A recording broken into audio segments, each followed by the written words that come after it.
জনগণের মুখোমুখি হতে ভিতরায় বিভ্রান্তি সৃষ্টি করছে নির্বাচন সংস্কার দুটোই দরকার তারেক রহমান। শিক্ষার্থীদের দাবি মেনেই জুলাই ঘোষণাপত্র, বিচার সংস্কার ও নির্বাচনী নতুন বছরের লক্ষ্য পরিবেশ উপদেষ্টা। রপ্তানি আয় বাড়াতে পণ্যের পাশাপাশি সেবা খাতেও বিনিয়োগকারীদের মনোযোগ দেওয়ার আহ্বান ডক্টর ইউনূসের। বছরের প্রথম দিনে নতুন বই পায়নি বেশিরভাগ শিক্ষার্থী, দুঃখ প্রকাশ শিক্ষা উপদেষ্টার।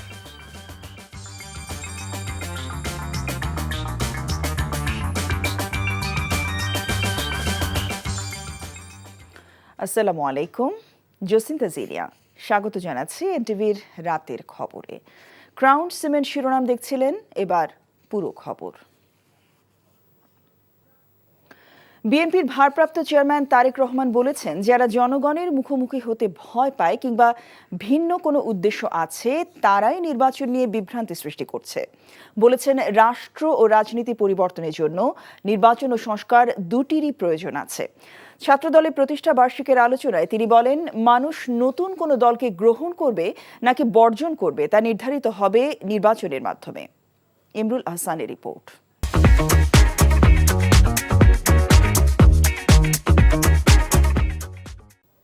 প্রতিষ্ঠার ৪৬ বছর পার করল বাংলাদেশ জাতীয়তাবাদী ছাত্রদল। এই উপলক্ষে আলোচনা সভার আয়োজন করে সংগঠনটি। লন্ডন থেকে অনলাইনে যুক্ত হয়ে সবাইকে ইংরেজি নতুন বছরের শুভেচ্ছা জানিয়ে বিএনপির ভারপ্রাপ্ত চেয়ারম্যান তারেক রহমান বলেন, ছাত্র জনতার গণ অভ্যুত্থানে নতুন দেশ গড়ার সুযোগ সৃষ্টি হয়েছে। হঠকারী কিছু করে সেই অভ্যুত্থানের আকাঙ্ক্ষাকে বিনষ্ট হতে দেয়া যাবে না। কোনো হঠকারী সিদ্ধান্তের কারণে যাতে গণ অভ্যুত্থানের আকাঙ্ক্ষা বিনষ্ট হবার পরিস্থিতি সৃষ্টি না হয়, এ ব্যাপারে ছাত্রদলের প্রতিটি নেতাকর্মীকে সতর্ক এবং সজাগ থাকতে হবে। নতুন দল গঠনের উদ্যোগকে স্বাগত জানিয়ে তারেক রহমান বলেন, ভোটের মাধ্যমে নির্ধারণ হবে তাদের গ্রহণযোগ্যতা। সংস্কার ও নির্বাচন ইস্যুতে বিএনপির অবস্থানও তুলে ধরেন তিনি। দেশে প্রয়োজনে আরো নতুন রাজনৈতিক দলের উত্থান ঘটবে, এটি গণতান্ত্রিক রীতি। এ নিয়ে বিচলিত হবার কোনোই কিছু নেই। রাষ্ট্র ও রাজনীতির প্রয়োজনে বিএনপি সকল গণতান্ত্রিক উদ্যোগকে স্বাগত জানায়। জনগণ কোনো রাজনৈতিক দলকে গ্রহণ করবে কিংবা বর্জন করবে, নির্বাচনের মাধ্যমে সেই রায় দেবে জনগণের আদালত। তবে যারা জনগণের আদালতের রায়ের মুখোমুখি হতে ভয় পায় কিংবা যাদের ভিন্ন কোনো উদ্দেশ্য রয়েছে, তারাই নির্বাচন অনুষ্ঠান নিয়ে নানা রকম বিভ্রান্তি সৃষ্টি করে। বিএনপি মনে করে, রাষ্ট্র, রাজনীতি এবং রাজনৈতিক দলের গুণগত পরিবর্তনের জন্য সংস্কার এবং নির্বাচন উভয়ই প্রয়োজন। বিদ্যমান ব্যবস্থাকে সময়োপযোগী করতে সংস্কার একটি অনিবার্য ধারাবাহিক প্রক্রিয়া। একইভাবে গণতান্ত্রিক ব্যবস্থাকে টেকসই এবং প্রাতিষ্ঠানিক রূপ দিতে নির্বাচনই সবচেয়ে বেশি গুরুত্বপূর্ণ ও কার্যকর পন্থা। সংস্কারের অগ্রাধিকার ভুল হলে অন্তর্বর্তী সরকারের কার্যক্রম নিয়ে জনগণ প্রশ্ন তুলব বলে মনে করেন তারেক রহমান। ইতিমধ্যেই জনগণের মনে প্রশ্ন উঠেছে, পলাতক স্বৈরাচারের আমলে সৃষ্ট বাজার সিন্ডিকেট ভেঙে দ্রব্যমূল্য জনগণের ক্রয় ক্ষমতার ভেতর আনতে সরকার কি কি পদক্ষেপ নিয়েছে। ফ্যাসিস্ট আমলে দায়ের করা লক্ষ লক্ষ মামলায় এখনো কেন প্রতিদিন অকারণে মানুষকে আদালতে বারান্দায় ছুটোছুটি করতে হচ্ছে। অন্তর্বর্তীকালীন সরকার অগ্রাধিকার নির্ধারণের ব্যর্থতার পরিচয় দিলে ষড়যন্ত্রকারীরা ২০২৪ সালের গণ অভ্যুত্থানের স্পিরিট বিনষ্ট করার সুযোগ নেবে। আলোচনায় বিএনপির মহাসচিব বলেন, সংস্কারের নামে এমন কিছু মেনে নেওয়া হবে না যাতে গণতন্ত্র বিঘ্নিত হয়। মানুষের প্রয়োজনের সঙ্গে সঙ্গে, সমাজের প্রয়োজনের সঙ্গে সঙ্গে সংস্কার আনতে হবে। কিন্তু তাই বলে সংস্কারের নাম করে আমরা এমন কিছু হতে দিতে পারি না যেটা আমার গণতন্ত্রকে বিঘ্নিত করবে। Imrul Ahsan, NTV news, Dhaka. শিক্ষার্থীদের দাবি মেনে সবার সাথে আলোচনা করে ১৫ জানুয়ারির মধ্যে সরকারের পক্ষ থেকে জুলাই ঘোষণাপত্র দেওয়া সম্ভব বলে জানিয়েছেন পরিবেশ উপদেষ্টা সৈয়দা রিজওয়ানা হাসান। বিকেলে সচিবালয়ে সাংবাদিকদের এ কথা বলেন তিনি। নতুন বছরে জুলাই আগস্ট হত্যাকাণ্ডের বিচার, রাজনৈতিক মতৈক্য গড়ে প্রস্তাবিত সংস্কার ও নির্বাচনের রোডম্যাপ ঘোষণা করাই সরকারের লক্ষ্য বলেও জানান সৈয়দা রিজওয়ানা। রিপোর্ট করছেন রকনউদ্দিন। সচিবালয়ে অগ্নিকাণ্ডের তদন্ত প্রতিবেদনে সরকার সন্তুষ্ট বলে জানিয়েছেন পরিবেশ বিষয়ক উপদেষ্টা। বলেন, তারপরও সব বিষয়ে নিশ্চিত হবার জন্যই আলামত বিদেশে পাঠানো হয়েছে। যদি সত্যি এটা নাশকতা হতো তাহলে ঘটনাটা কিরকম ঘটতে পারত সেটা দেখিয়েছেন। এ সময় সাংবাদিকদের প্রশ্নের জবাবে সৈয়দা রিজওয়ানা বলেন, নতুন বছরে আইন শৃঙ্খলা পরিস্থিতি ও নিত্যপণ্যের দাম স্বাভাবিক রাখতে চায় সরকার, তবে মূল লক্ষ্য তিনটি। বিচার নিশ্চিত করা এই জুলাই আগস্টে হত্যাকাণ্ড এবং যে বর্বরতা চলেছে তার। দ্বিতীয় হচ্ছে যে সমস্ত সংস্কার করার প্রস্তাবনাগুলো আসবে সেগুলোর ব্যাপারে রাজনৈতিক মতৈক্য গড়ে সেই সংস্কারগুলো করা। আরেকটা হচ্ছে আমাদের নির্বাচনের একটা ক্লিয়ার রোডম্যাপ ডেভেলপ করা। আর যে কোনো দেশে অভ্যুত্থানের পর ঘোষণাপত্র দেওয়া হয় উল্লেখ করে পরিবেশ বিষয়ক উপদেষ্টা বলেন, এ বিষয়ে সবার সাথে আলোচনা শুরু হয়েছে। 15 জানুয়ারির মধ্যেই সরকারের পক্ষ থেকে জুলাই ঘোষণাপত্র দেয়া অসম্ভব নয়। শিক্ষার্থীরা যখন প্রোক্লেমেশনের কথা বলেছেন সেখানে আমাদের দ্বিমত করার কোনো সুযোগ নেই, কোনো কারণও নেই, কিন্তু আমরা সরকারের অবস্থান থেকে চেয়েছি যে এটা বাংলাদেশের জনগণের একটা প্রোক্লেমেশন হোক। সকলের সাথে কথা বলার প্রক্রিয়াটা শুরু হয়েছে, এখন হয়তো ড্রাফটিং এর প্রক্রিয়ায় আমরা 14 দিনের মধ্যে আমরা অবশ্যই বিষয়টা ইতিবাচকভাবে দেখব। এটা অসম্ভব কোনো কিছু। কোনো দল নির্বাচন করতে পারবে কি পারবে না সেই সিদ্ধান্ত নির্বাচন কমিশনের বলেও জানান তিনি। এখনো পর্যন্ত তো সরকার এই ব্যাপারে কোনো মতামত জানায়নি। রকনউদ্দিন, এনটিভি নিউজ, ঢাকা। তরুণ উদ্যোক্তাদের ধারণাগুলোকে প্রতিযোগিতার মাধ্যমে জাতীয় পর্যায়ে প্রদর্শনের উদ্যোগ নেওয়ার জন্য সংশ্লিষ্টদের প্রতি নির্দেশ দিয়েছেন অন্তর্বর্তীকালীন সরকারের প্রধান উপদেষ্টা অধ্যাপক মোহাম্মদ ইউনূস। আজ 29তম আন্তর্জাতিক বাণিজ্য মেলার উদ্বোধনকালে তিনি এমন নির্দেশনা দেন। দেশের রপ্তানি আয় বাড়াতে পণ্যের পাশাপাশি সেবা খাতেও মনোযোগ দেওয়ার জন্য বিনিয়োগকারীদের প্রতি আহ্বান জানান ডক্টর ইউনূস। নজরানা চৌধুরী রিপোর্ট। বছরের প্রথম দিন থেকেই শুরু হলো আন্তর্জাতিক বাণিজ্য মেলা। পূর্বাচলের বাংলাদেশ চায়না ফ্রেন্ডশিপ এক্সিবিশন সেন্টারে এই মেলার উদ্বোধন করেন প্রধান উপদেষ্টা অধ্যাপক মোহাম্মদ ইউনূস। ইংরেজি নববর্ষের শুভেচ্ছা জানাচ্ছি। রপ্তানি উন্নয়ন ব্যুরো এবং বাণিজ্য মন্ত্রণালয় মাসব্যাপী এই মেলার আয়োজন করছে। আয়োজক বাংলাদেশ ছাড়াও 7টি দেশের 11টি প্রতিষ্ঠান সহ মোট 361টি প্রতিষ্ঠান এই মেলায় নিজেদের পণ্য প্রদর্শন ও বিক্রি করবে। এ সময় প্রধান উপদেষ্টা তরুণ উদ্যোক্তাদের ধারণাগুলো বাণিজ্য মেলায় প্রদর্শনের উদ্যোগ নেওয়ার জন্য আহ্বান জানান। এই যে কাজটা করছে সে ছোট্ট একটা জায়গায়, আপনি তারে ছোট ছোট জায়গা বন্টন করে দেন, সে শুধু দেখাবে, বোঝাবে কি, কত বিনিয়োগকারী আসবে তার কাছে। এই তো মেলার উদ্দেশ্য, যোগাযোগটা করে দেওয়া, খাপে খাপে মিলিয়ে দেওয়া। সেরকম ভাবে তরুণ তরুণীদের করতে পারি, বয়স্কদের করতে পারি। প্রতিযোগিতা হবে, প্রত্যেক উপজেলা থেকে 3 জন 4 জন যা আপনারা বিচার করেন আসবে, তাদের জায়গা পাবে, তাদের সমস্ত খরচ সরকার বহন করবে। এই মেলার প্রস্তুতি সারা বছর ধরে চলবে, জেলায় জেলায়, উপজেলায় উপজেলায় বাছাই করা কে ফাইনাল মেলাতে জায়গা পাবে, কার বুদ্ধি সবচেয়ে বেশি। দেশের রপ্তানি আয় বাড়ানোর জন্য সরকারের নেয়া নানা উদ্যোগের কথা তুলে ধরে ডক্টর ইউনূস পণ্যের বহুমুখীকরণের উপর গুরুত্ব আরোপ করেন। এ সময় তিনি ফার্নিচার পণ্যকে 2025 সালের জন্য বর্ষপণ্য হিসেবে ঘোষণা করেন। সরকারি পৃষ্ঠপোষকতায় স্থানীয় পণ্যের মান উন্নয়নে সেবা প্রদানকারী সংস্থাগুলোকে আরও শক্তিশালী করা হচ্ছে। সকলের সম্মিলিত প্রয়াসে নতুন নতুন পণ্য উদ্ভাবনের মাধ্যমে আমাদের রপ্তানিকে আরও সমৃদ্ধ করতে হবে। পণ্যের পাশাপাশি সেবা খাতে বিনিয়োগ ও রপ্তানি বৃদ্ধির লক্ষ্যে এগিয়ে আসার জন্য আমি আমাদের ব্যবসায়ী মহলকে অনুরোধ জানাচ্ছি। মেলা উদ্বোধনের পর প্রধান উপদেষ্টা মেলার বিভিন্ন প্যাভিলিয়ন ও স্টল পরিদর্শন করেন। প্রতিদিন সকাল 10টা থেকে রাত 9টা এবং ছুটির দিন রাত 10টা পর্যন্ত এই মেলা চলবে। নজরানা চৌধুরী, এনটিভি নিউজ, ঢাকা। জুলাই গণঅভ্যুত্থানে আহতদের জন্য হেলথ কার্ড বিতরণ কার্যক্রম শুরু হয়েছে। সন্ধ্যায় রাষ্ট্রীয় অতিথি ভবন যমুনায় এই কার্যক্রমের উদ্বোধন করেন প্রধান উপদেষ্টা অধ্যাপক ডক্টর মোহাম্মদ ইউনূস। স্বাস্থ্য মন্ত্রণালয় এই হেলথ কার্ডের মাধ্যমে সারা দেশে সকল সরকারি হাসপাতালে বিনামূল্যে চিকিৎসা সেবা পাবেন জুলাই গণঅভ্যুত্থানে আহতরা। কার্যক্রমের উদ্বোধনকালে অভ্যুত্থানে আহত দুজন শিক্ষার্থীর হাতে হেলথ কার্ড তুলে দেন প্রধান উপদেষ্টা। এ সময় তাদের সঙ্গে কথা বলে চিকিৎসা সেবা ও অন্যান্য বিষয়ে খোঁজ নেন তিনি। স্বাস্থ্য মন্ত্রণালয় জানায়, জুলাই গণঅভ্যুত্থানে আহতদের মধ্যে প্রতি সপ্তাহে নির্দিষ্ট জেলায় হেলথ কার্ড বিতরণ করা হবে। হেলথ কার্ডের উদ্বোধন ঘোষণা করে প্রধান উপদেষ্টা বলেন, জুলাইয়ে আহতদের চিকিৎসা সেবা নিশ্চিত করা রাষ্ট্রের দায়িত্ব। অভ্যুত্থানে শহীদ পরিবার ও আহতদের আর্থিক নিরাপত্তা নিয়ে উদ্বেগের কোনো কারণ নেই জানিয়ে তিনি বলেন, তাদের আর্থিক নিরাপত্তা সরকার নিশ্চিত করবে। জুলাই শহীদ স্মৃতি ফাউন্ডেশন থেকে সাহায্য প্রার্থীদের তালিকা যেন প্রশ্নবিদ্ধ না হয়, সে চেষ্টা করা হচ্ছে বলে জানিয়েছেন ফাউন্ডেশনের সাধারণ সম্পাদক সার্জিস আলম। 2024 সালের 31 ডিসেম্বর পর্যন্ত জুলাই শহীদ স্মৃতি ফাউন্ডেশনের সকল কার্যক্রম ও হিসাব প্রকাশ উপলক্ষে ফাউন্ডেশন কার্যালয়ের সামনে প্রেস ব্রিফিংয়ে তিনি এ কথা বলেন। সার্জিস আরও বলেন, আহত না হয়েও জুলাই শহীদ স্মৃতি ফাউন্ডেশন থেকে অর্থ সহায়তা চাচ্ছেন অনেকেই। এই সংকট সমাধানের চেষ্টা চলছে। এখন পর্যন্ত ফাউন্ডেশন থেকে 2,229 জন শহীদ ও আহত পরিবারকে 32,700,000 টাকা সহযোগিতা করা হয়েছে বলেও জানান সার্জিস। প্রশ্নের জবাবে তিনি জানান, অর্থ সহায়তার পাশাপাশি আহতদের কর্মসংস্থানের ব্যবস্থা করা হবে।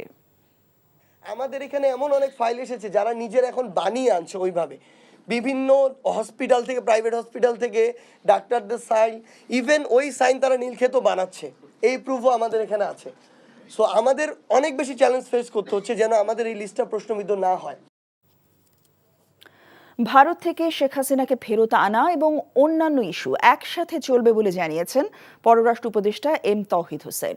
বিকেলে পররাষ্ট্র মন্ত্রণালয়ে সাংবাদিকদের মুখোমুখি হয়ে তিনি এ কথা জানান। ছাত্র জনতার অভ্যুত্থানে ক্ষমতাচ্যুত হওয়ার পর শেখ হাসিনা ভারতে আশ্রয় নেন। তার বিরুদ্ধে দেশের আন্তর্জাতিক অপরাধ ট্রাইব্যুনালে অনেক অভিযোগ জমা পড়ে। শেখ হাসিনা বিচারে দৃঢ় অবস্থানে অন্তর্বর্তী সরকার, কিন্তু ভারত থেকে শেখ হাসিনাকে ফেরত আনতে না পারলে ঢাকা দিল্লি সম্পর্ক কি স্বাভাবিক থাকবে? এমন প্রশ্নে পররাষ্ট্র উপদেষ্টা বলেন, শেখ হাসিনাকে ফেরত আনার ইস্যু ছাড়াও দুদেশের আরো অনেক স্বার্থের ইস্যু আছে। আমরা আমাদের প্রতিবেশীর সাথেও ভালো সম্পর্ক চাই, মার্কিন যুক্তরাষ্ট্রের সাথেও আমরা ভালো সম্পর্ক চাই, চীনের সাথেও ভালো সম্পর্ক চাই, কারণ আমাদের স্বার্থ আছে প্রতিটি ক্ষেত্রেই ভালো সম্পর্ক রাখার ক্ষেত্রে। এবং আমি বিশ্বাস করি যে যাদের কথা বললাম তাদেরও স্বার্থ নিহিত আছে ভালো সম্পর্কের মধ্যে। কাজে আমি আশাবাদী যথেষ্ট এই বছরের ব্যাপারে। আমি আশা করবো যে এই বছর শেষ হতে হতে আমরা আরো অনেক নিশ্চিতভাবে বলতে পারবো যে হ্যাঁ, আমরা আমাদের সব প্রতিবেশী এবং বন্ধু প্রতিম দেশের সাথে আমাদের সম্পর্ক আরো উন্নত হয়েছে। এটা হলো একটা ইস্যু, কিন্তু আমাদের আরো অনেক স্বার্থের ইস্যু আছে দুই পক্ষে, আমরা সেগুলো নিয়ে পাশাপাশি আগাবো। Thank you. নতুন বছরের প্রথম দিনে কিছু শিক্ষার্থীর হাতে বই পৌঁছলেও এখনও নতুন পাঠ্য বই পায়নি বেশিরভাগ শিক্ষার্থী। আর এজন্য দুঃখ প্রকাশ করেছেন শিক্ষা উপদেষ্টা অধ্যাপক ওয়াহিদুদ্দিন মাহমুদ। তিনি বলেন, পাঠ্য বইয়ের পরিমার্জন ও বিভিন্ন ষড়যন্ত্রের কারণে বছরের প্রথম দিনে সব শিক্ষার্থীর হাতে বই তুলে দেয়া সম্ভব হয়নি। সকালে রাজধানী আন্তর্জাতিক মাতৃভাষা ইনস্টিটিউটে সব পাঠ্য বইয়ের অনলাইন ভার্সনের উদ্বোধন করে এসব কথা বলেন তিনি। মইদুল ইসলামের রিপোর্ট। নতুন বছরের প্রথম দিনের প্রথম শ্রেণী থেকে নবম শ্রেণী পর্যন্ত দেশের সব শিক্ষার্থীদের হাতে পাঠ্য বই তুলে দিতে না পারলেও অনলাইন থেকে ডাউনলোড করতে পারবে সেই সব বই, যা উদ্বোধন করেন শিক্ষা উপদেষ্টা। এ সময় জাতীয় শিক্ষাক্রম ও পাঠ্যপুস্তক বোর্ড চেয়ারম্যান জানান, আগামী 20 জানুয়ারির মধ্যে সব শ্রেণীর শিক্ষার্থীরাই হাতে পাবে সব পাঠ্য বই। এই যে বছরের পর বছর জানুয়ারি মাসের 1 তারিখে বইয়ের নামে যে উৎসবের নামে যে অপচয় হয়েছে, সেটি লক্ষ্য করে আমাদের মাননীয় শিক্ষা উপদেষ্টা মহোদয় বলেছেন যে উৎসবের বাহুল্য বাদ দিয়ে আমরা শিক্ষাবর্ষের শুরুতে সকলের নিকট বই পৌঁছে, গুণগত মানসম্পন্ন বই পৌঁছে দেওয়াই আমাদের লক্ষ্য। জানুয়ারির 5 তারিখের মধ্যে প্রাথমিকের বাকি সকল বই, 10 তারিখের মধ্যে মাধ্যমিকের প্রায় 8টি বই এবং 20 তারিখের মধ্যে সকল বই যাবে। সেই সঙ্গে দশম শ্রেণীর শিক্ষার্থীদেরকে জোর দিয়ে সেই 5 তারিখের মধ্যে, জানুয়ারির 5 তারিখের মধ্যে দশম শ্রেণীর সকল বই দেওয়ার আমরা তৎপরতা চালিয়ে যাচ্ছি। অনুষ্ঠানে শিক্ষা উপদেষ্টা জানান, এবছর সব পাঠ্য বই দেশের ছাপাখানায় ছাপানো হয়েছে। বিগত বছরের তুলনায় উন্নত করা হয়েছে কাগজ এবং ছাপার মান। শিক্ষা উপদেষ্টা জানান, সব পাঠ্যবই দলীয় রাজনীতির প্রভাবমুক্ত করা হয়েছে। পরিমার্জন করা হয়েছে প্রাথমিক ও মাধ্যমিকের 441টি বই। শিক্ষার্থীরা যাতে সঠিক সময়ে হাতে সব পাঠ্য বই না পায় সেজন্য নানা ধরনের ষড়যন্ত্র হয়েছে বলেও জানান তিনি। এর মধ্যে অনেক ষড়যন্ত্র ছিল, এমনকি আজকে সকালেও আমি দেখেছি যে বই বিতরণের ক্ষেত্রে কোনো কোনো জেলায় ষড়যন্ত্র করেই ওগুলো আটকিয়ে রাখা হয়েছিল। আমাদেরকে যে কত ধরনের কত দিক থেকে বিপরীতমুখী শক্তির সম্মুখীন হতে হয়েছে এটা কল্পনাতীত। এই বিপরীতমুখী শক্তি যে কত জায়গা থেকে আসছে সেটা আমরা বুঝতেও পারি না। বইগুলো ছাত্রছাত্রীদের হাতে যে এখনই সব দিতে পারা গেল না, এজন্য আমি তাদের অভিভাবকদের কাছে এবং তাদের কাছে আমার আন্তরিকভাবে আমার দুঃখ প্রকাশ করছি। বছরের প্রথম দিনে যেসব শিক্ষার্থীরা হাতে নতুন বই পেয়েছে তাদের মধ্যে ছিল উচ্ছ্বাস। আজকে বছরের প্রথম দিনে আমাদেরকে বই এবং সাথে তার ক্যালেন্ডার দেওয়া হয়েছে, এগুলো পেয়ে আমি খুব খুশি হয়েছি। বছরের শুরুতে নতুন বই পেয়ে আমি অনেক খুশি। নতুন বই পড়তে অনেক ভালো লাগে। আমি বই পেয়ে আমি অনেক খুশি। আমার নতুন বই পেয়ে খুব ভালো লাগতেছে। আমরা ভেবেছিলাম যে এবছর বই পেতে হয়তো দেরি হবে, কিন্তু বছরের প্রথম দিন আমরা বই পেয়ে খুব খুশি। এদিকে যেসব পাঠ্য বই শিক্ষার্থীরা হাতে পায়নি সেসব বই এনসিটিবির নিজস্ব ওয়েবসাইট থেকে ডাউনলোড করে পড়তে পারবে শিক্ষার্থীরা। মইদুল ইসলাম, এনটিভি নিউজ, ঢাকা। আন্দোলনে মালিকানা কারো একার নয় মন্তব্য করে বিএনপি স্থায়ী কমিটির সদস্য আমির খসরু বলেছেন, দেশের সব মানুষের আন্দোলনে ফ্যাসিস্ট সরকারকে বিদায় নিতে হয়েছে। দলের স্থায়ী কমিটির আরেক সদস্য মঈন খান বলেছেন, আগে সংস্কার পরে নির্বাচন এমন বক্তব্য কোনো অর্থ বহন করে না। সংস্কার একটি চলমান প্রক্রিয়া। সংস্কারের পাশাপাশি নির্বাচনের প্রস্তুতিও চলবে। ঢাকা ও চট্টগ্রামে ছাত্রদলের প্রতিষ্ঠা বার্ষিকীর আলাদা অনুষ্ঠানে তারা এসব কথা বলেন। বিস্তারিত ইফতেখার রেজা রিপোর্টে। বাংলাদেশ জাতীয়তাবাদী ছাত্রদলের ৪৬তম প্রতিষ্ঠা বার্ষিকী উপলক্ষে সংগঠনের নেতাকর্মীদের নিয়ে শহীদ প্রেসিডেন্ট জিয়াউর রহমানের মাজারে শ্রদ্ধা জানান বিএনপির স্থায়ী কমিটির সদস্য আব্দুল মঈন খান। ২৪ জুলাই অভ্যুত্থানে ছাত্র জনতার সাথে সমানতালে স্বৈরাচার বিরোধী আন্দোলনে অংশ নেয় ছাত্রদল। ছাত্র জনতার আন্দোলন সেটা কিন্তু ছিল এই স্বৈরাচারী গণতান্ত্রিক সরকার হাসিনার, তার বিরুদ্ধে মানুষের অধিকার প্রতিষ্ঠার আন্দোলন। শুধু গণতান্ত্রিক অধিকার নয়, অর্থনৈতিক প্রতিষ্ঠার আন্দোলন। এবং সেই আন্দোলনে দেশের সাধারণ ছাত্রদের সঙ্গে বাংলাদেশ জাতীয়তাবাদী ছাত্রদল তারা গুরুত্বপূর্ণ ভূমিকা তারা পালন করেছিল। মানব সভ্যতা বিকশিত হয়েছে সংস্কারের মাধ্যমে। আগে নির্বাচন পরে সংস্কার, এগুলো কোনো অর্থবহ প্রশ্ন নয়। সততা নীতি আদর্শ নিয়ে আগামীর বাংলাদেশ গঠনে ছাত্রদল বলিষ্ঠ ভূমিকা পালন করবে এমন প্রত্যয় ব্যক্ত করে সংগঠনটির নেতারা বলেছেন, অতীতে ছাত্র রাজনীতির নামে সন্ত্রাস, চাঁদাবাজি, নৈরাজ্যের বিলুপ্ত করা হবে। বিগত সময়ে যে ছাত্র রাজনীতির নামে যে সন্ত্রাস, নৈরাজ্য, চাঁদাবাজদের অবরণ্য হয়ে উঠেছিল যে ছাত্র রাজনীতি, সে ধরনের ছাত্র রাজনীতি বাংলাদেশ থেকে পুরোপুরি বিলুপ্ত করবে বাংলাদেশ জাতীয়তাবাদী ছাত্রদল। এদিকে চট্টগ্রামে ছাত্রদলের প্রতিষ্ঠা বার্ষিকী উপলক্ষে আয়োজিত অপর এক সমাবেশে দলের স্থায়ী কমিটির আরেক সদস্য আমির খসরু মাহমুদ চৌধুরী বলেন, আন্দোলনের মালিকানা কেউ নিতে চেষ্টা করবেন না। দেশের সব মানুষের আন্দোলনে ফ্যাসিস্ট সরকারকে বিদায় নিতে হয়েছে। আন্দোলনের মালিকানা কেউ নেওয়ার চেষ্টা করবেন না, কারণ মালিকানার হিসাব যদি করতে হয় আমরা যে হিসাব দেব আপনারা লজ্জা পাবেন। হিসাব কিন্তু দিচ্ছি না। কেন দিচ্ছি না জানেন? হিসাব আমরা চাই না আন্দোলনকে নিয়ে দেশে একটি বিভক্তি সৃষ্টি হোক। আমরা চাই আন্দোলনকে নিয়ে দেশে ঐক্য সৃষ্টি হোক। এদিকে চট্টগ্রামে ব্যবসায়ীদের সাথে মতবিনিময়কালে আমির খসরু মাহমুদ চৌধুরী বলেন, বিগত ফ্যাসিস্ট সরকারের সহযোগীদের বিরুদ্ধে অবস্থান নিতে হবে। Iftekhar Reza, NTV news, Dhaka. DNA exclusive বাংলাদেশে মোহাম্মদ ইউনূসের কথিত অপারেশন অক্টোপাস বিশ্লেষণ শিরোনামে ভারতীয় সংবাদ মাধ্যম জি নিউজের সাম্প্রতিক প্রতিবেদনটি সম্পূর্ণ মিথ্যা এবং বানোয়াট বলে জানিয়েছে প্রধান উপদেষ্টা প্রেস উইং তার যাচাইকৃত Facebook page CA press wing ফ্যাক্টসে পোস্ট করা এক বিবৃতিতে দাবি করা হয় এই সংবাদটি প্রফেসর ইউনূসের নেতৃত্বাধীন বাংলাদেশের অন্তর্বর্তী সরকারের বিরুদ্ধে ভারতীয় মিডিয়ার একটি সুপরিকল্পিত প্রচারণার অংশ। বাংলাদেশকে অস্থিতিশীল করার অসৎ উদ্দেশ্য নিয়ে পরিচালিত এই ধরনের অপপ্রচারে মনোযোগ না দেওয়ার জন্য সবাইকে আহ্বান জানানো হয় প্রধান উপদেষ্টা প্রেস উইংয়ের পক্ষ থেকে। বছরের শুরুতে রাজধানী সহ সারা দেশে বেড়েছে শীতের তীব্রতা। আবহাওয়া অফিস বলছে কুয়াশার স্থায়িত্ব ও বাতাসের কারণে শীত বেশি অনুভূত হচ্ছে। দুদিন পর এই অবস্থার কিছুটা উন্নতি হবে, তবে আগামী 10 দিনের মধ্যে দেশের বিভিন্ন অঞ্চলের ওপর দিয়ে শৈত্যপ্রবাহ বয়ে যেতে পারে বলেও জানিয়েছে সংস্থাটি। মেজবাহ হাসানের রিপোর্ট।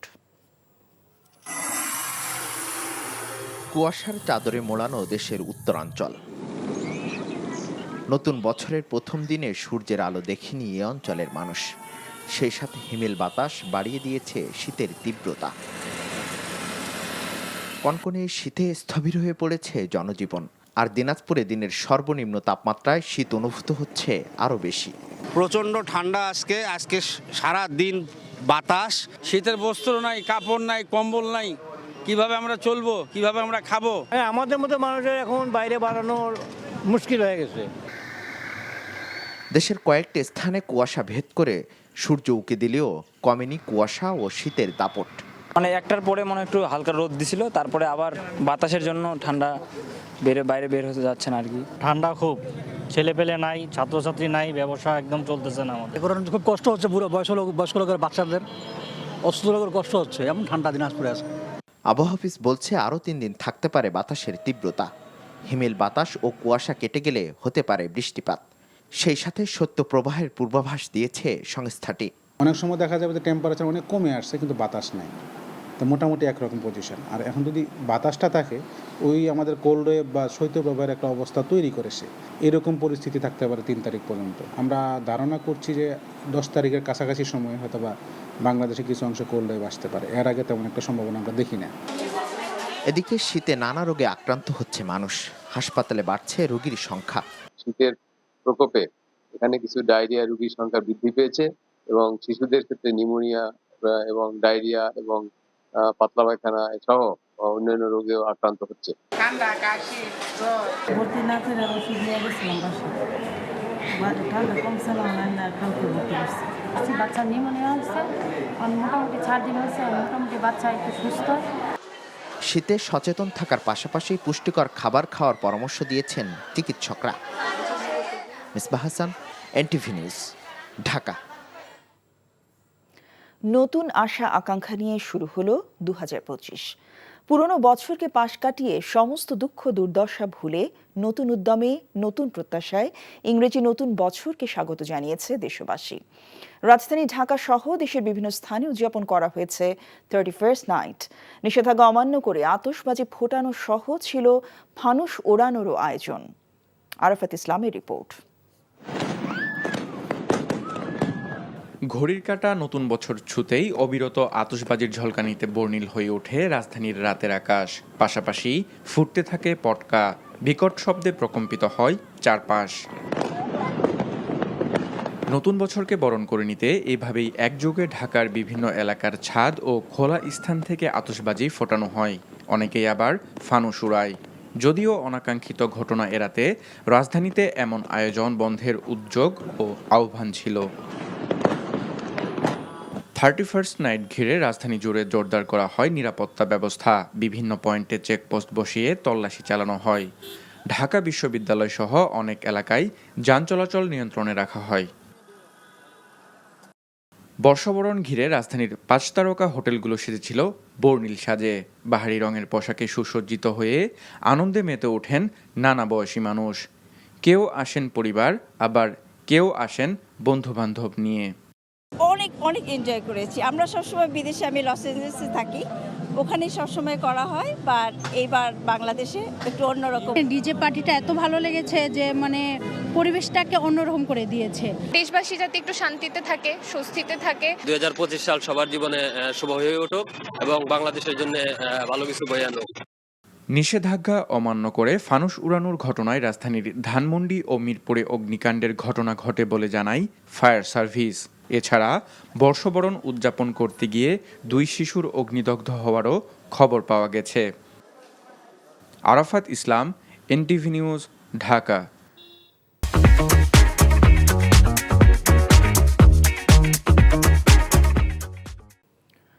রাজশাহীতে 3 মোটরসাইকেল আরোহী এবং জয়পুরহাটে জামায়াত নেতা সহ দেশের বিভিন্ন স্থানে সড়ক দুর্ঘটনায় 14 জনের মৃত্যু হয়েছে। আহত অন্তত 10 জনকে হাসপাতালে ভর্তি করা হয়েছে। পুলিশ ও এলাকাবাসী জানান, ভোরে ফরিদপুরের ভাঙার পুলিয়া এলাকায় রাস্তার পাশে অবস্থানরত একটি ট্রাককে পেছন থেকে ধাক্কা দেয় দ্রুতগামী বাস। এতে মারা যান ট্রাকের চালক ও বাসের হেলপার। এদিকে সকালে জয়পুরহাটের গুয়াবাড়ি ঘাট এলাকায় 2টি মোটরসাইকেলের সংঘর্ষে নিহত হন মোটরসাইকেল আরোহী দেলোয়ার হোসেন। তিনি সদর উপজেলা জামায়াতের কর্মপরিষদ সদস্য। আহত হন তার স্ত্রী এবং অপর মোটরসাইকেলের চালক। অন্যদিকে সকালে নারায়ণগঞ্জের রূপগঞ্জে ইট বহনকারী একটি ট্রলি বিপরীতমুখী মোটরসাইকেলকে চাপা দেয়। এতে মৃত্যু হয় মোটরসাইকেল আরোহী হৃদয় নামে এক যুবকের। একই সময় রূপগঞ্জের কাঞ্চন রূপসী সড়কে প্রাইভেট কার চাপায় নিহত হন 2 পথচারী, আহত হন 4 জন। এছাড়া রাজশাহীতে বাস চাপায় 3 মোটরসাইকেল আরোহী, নওগাঁয় 2 জন, লক্ষ্মীপুরে 2 জন এবং দিনাজপুরের সড়ক দুর্ঘটনায় 1 যুবকের মৃত্যু হয়েছে। আইন, বিচার ও সংসদ বিষয়ক মন্ত্রণালয়ের সাবেক মন্ত্রী আনিসুল হকের প্রায় 150 কোটি টাকার জ্ঞাত আয় বহির্ভূত সম্পদের প্রমাণ পেয়েছে দুর্নীতি দমন কমিশন। এছাড়া প্রায় 700 কোটি টাকার সন্দেহজনক লেনদেন পাওয়া গেছে। এমন অভিযোগে ইতোমধ্যে মামলার অনুমোদন দিয়েছে সংস্থাটি। আনিসুল হক ও তার ঘনিষ্ঠ সহযোগী অ্যাডভোকেট তৌফিকা করিম সহ সংশ্লিষ্টদের বিরুদ্ধে গত 7 অক্টোবর থেকে অনুসন্ধান শুরু করে দুদক, যার মধ্যে সাবেক আইনমন্ত্রী আনিসুল হক এবং তার ঘনিষ্ঠ সহযোগী তৌফিকা করিমের বিরুদ্ধে 100 কোটি টাকার অবৈধ সম্পদ অর্জনের অভিযোগ রয়েছে। এছাড়াও অপর এক সহযোগী ফারহানা ফেরদৌস নামে এক নারীর বিরুদ্ধে আসা পৃথক আরও একটি অভিযোগ আমলে নিয়ে অনুসন্ধান করছে দুদকের অনুসন্ধান টিম। 43তম বিসিএস এর নতুন প্রজ্ঞাপন থেকে বাদ পড়াদের অন্তর্ভুক্ত করে নতুন গেজেট প্রকাশের দাবি জানানো হয়েছে। সকালে সচিবালয়ের সামনে সড়কে জড়ো হয়ে এই দাবি জানান বাদ পড়াদের অনেকে। 43তম বিসিএস এ নিয়োগের জন্য জনপ্রশাসন মন্ত্রণালয় 15 অক্টোবরে প্রজ্ঞাপন বাতিল করে মঙ্গলবার নতুন প্রজ্ঞাপন দেওয়া হয়। এতে বিভিন্ন ক্যাডারে 168 জন প্রার্থী বাদ পড়েন। নতুন সিদ্ধান্ত অনুসারে 1896 জনকে ক্যাডার পদে সুপারিশ করা হয়। তাদের 15 জানুয়ারির মধ্যে যোগ দিতে বলা হয়েছে। 15 অক্টোবর 43তম বিসিএস এর নিয়োগে প্রজ্ঞাপনে 2064 জনকে নিয়োগ দেওয়া হয়েছিল। 2023 সালের 26 ডিসেম্বর 43তম বিসিএস থেকে 2163 জনকে ক্যাডার পদে এবং 642 জনকে নন ক্যাডার পদে নিয়োগের সুপারিশ করেছিল পিএসসি। সব মিলিয়ে 43তম বিসিএস থেকে বাদ পড়লেন মোট 267 জন। এর আগে 41তম বিসিএস এর গেজেট থেকে বাদ পড়েন 67 জন, 40তম থেকে 34 জন, 37তম থেকে 61 জন, 38তম থেকে 75 জন এবং 36তম থেকে 38 জন বাদ পড়েছিলেন। বিএনপি জাতীয় নির্বাহী কমিটির সদস্য রুহুল কুদ্দুস তালুকদার দুলু বলেছেন, দলের ভারপ্রাপ্ত চেয়ারম্যান তারেক রহমান নির্দেশে দেশের স্বাধীনতা সার্বভৌমত্ব রক্ষায় ছাত্রদের নতুন করে যুদ্ধে প্রস্তুতি নিতে হবে। ছাত্রদলের 46তম প্রতিষ্ঠা বার্ষিকীর র্যালি পরবর্তী পথসভায় এসব কথা বলেন তিনি। বাংলাদেশের প্রতিটি অর্জনে দেশের ছাত্র সমাজ ভূমিকা পালন করেছে, কিন্তু সেই অর্জনকে বিতর্কিত করার চেষ্টা করা হচ্ছে। বাংলাদেশের স্বাধীনতার সার্বভৌমত্ব নিয়ে নতুন করে ষড়যন্ত্র শুরু হয়েছে বলেও মন্তব্য করেন দুলু। এদিকে ফরিদপুরে ছাত্রদলের প্রতিষ্ঠা বার্ষিকীর আলোচনা সভায় বক্তব্য রাখেন কৃষক দলের সাধারণ সম্পাদক শহীদুল ইসলাম বাবুল, যুবদলের কেন্দ্রীয় কমিটির সাবেক সহ সভাপতি মাহবুবুল হাসান ভূঁইয়া পিঙ্কু, মহিলা দলের কেন্দ্রীয় কমিটির যুগ্ম আহ্বায়ক চৌধুরী নায়াব ইউসুফ সহ নেতাকর্মীরা। এ সময় বক্তারা দেশ বিরোধী ষড়যন্ত্র মোকাবেলায় সবাইকে ঐক্যবদ্ধ থাকার আহ্বান জানান।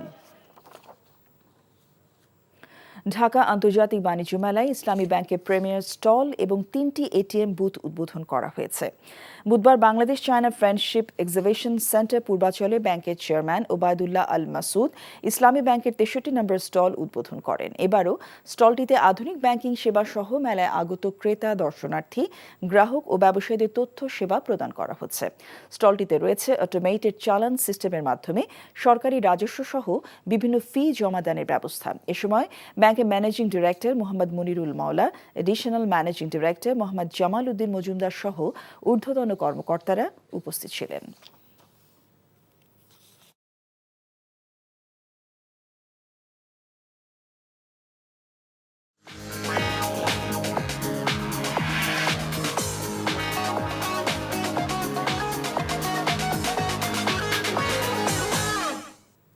নগদ নিবেদিত অর্থনীতির খবর। জুলাই গণঅভ্যুত্থানে শহীদ এবং আহতদের স্মরণ করে এবারে বাণিজ্য মেলা সাজানো হয়েছে বিশেষ থিমে। স্থাপন করা হয়েছে জুলাই চত্বর ও ৩৬ চত্বর। একই সঙ্গে মেলায় তরুণ সমাজকে রপ্তানি বাণিজ্যে উদ্বুদ্ধ করতে তৈরি করা হয়েছে ইউথ প্যাভিলিয়ন। প্রথমবারের মতো টিকেটিংয়ের ব্যবস্থা সহ বেশ কিছু সংযোজন আনা হয়েছে এবারের বাণিজ্য মেলায়। বিস্তারিত সাদরিনা খন্দকারের রিপোর্টে।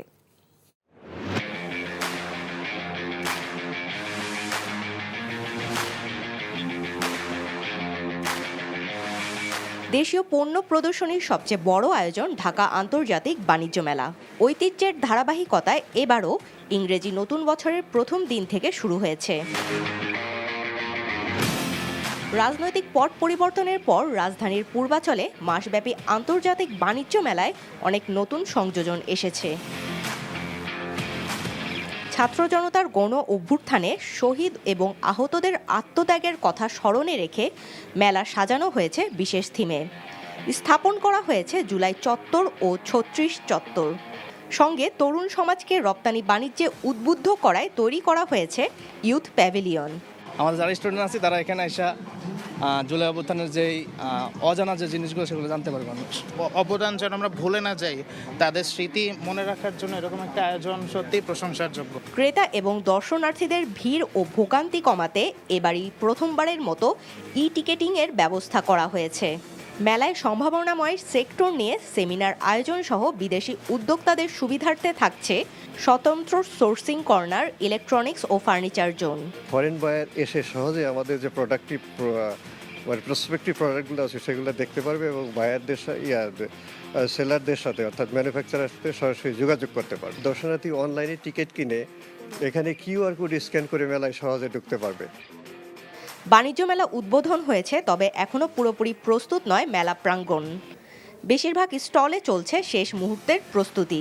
বাণিজ্য মেলাতে আমরা অনেক বেশি এক্সপোজার পাবো, যেটা দিয়ে আমরা পরবর্তী বছরগুলোতে আমাদের ফার্নিচার ব্যবসাটাকে আরও বড় করতে পারবো। কম বাজেটের মধ্যে কাস্টমারের চাহিদা অনুযায়ী পণ্যগুলো সরবরাহ করছে। অর্থনৈতিক উন্নয়ন ও দেশীয় পণ্যের পরিচিতি বৃদ্ধির অন্যতম গুরুত্বপূর্ণ প্ল্যাটফর্ম এই আন্তর্জাতিক বাণিজ্য মেলা। মাসব্যাপী বাণিজ্য মেলায় পণ্য কেনাবেচা চলবে প্রতিদিন সকাল 10টা থেকে রাত 9টা পর্যন্ত। তবে ছুটির দিনে রাত 10টা পর্যন্ত চলবে মেলা। Sadrina Khondokar, NTV news, Dhaka.